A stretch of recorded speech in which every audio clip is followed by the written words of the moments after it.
When it was time for Elizabeth to have her baby, she gave birth to a son.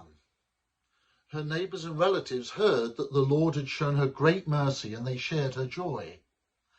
On the 8th day they came to circumcise the child, and they were going to name him after his father Zechariah. But his mother spoke up and said, "No, he is to be called John." They said to her, "There is no one among your relatives who has that name."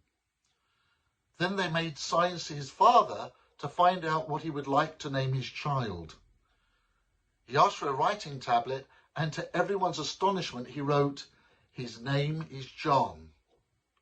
Immediately his mouth was opened and his tongue was loosed, and he began to speak, praising God. The neighbours were all filled with awe, and throughout the hill country of Judea, people were talking about all these things. Everyone who heard this wondered about him, asking, "What then is this child going to be?"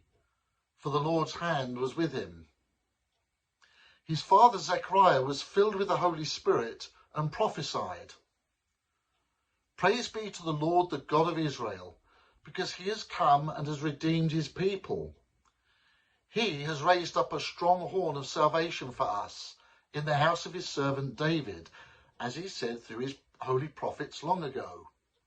Salvation from our enemies and from the hand of all who hate us, to show mercy to our fathers and to remember his holy covenant, the oath he swore to our father Abraham, to rescue us from the hand of our enemies and to enable us to serve him without fear, in holiness and righteousness before him all our days. And you, my child, will be called a prophet of the Most High, for you will go on before the Lord to prepare the way for him, to give his people the knowledge of salvation through the forgiveness of their sins, because of the tender mercy of our God, by which the rising sun will come to us from heaven, to shine on those living in darkness and in the shadow of death, to guide our feet into the paths of peace." And the child grew and became strong in spirit, and he lived in the desert until he appeared publicly to Israel.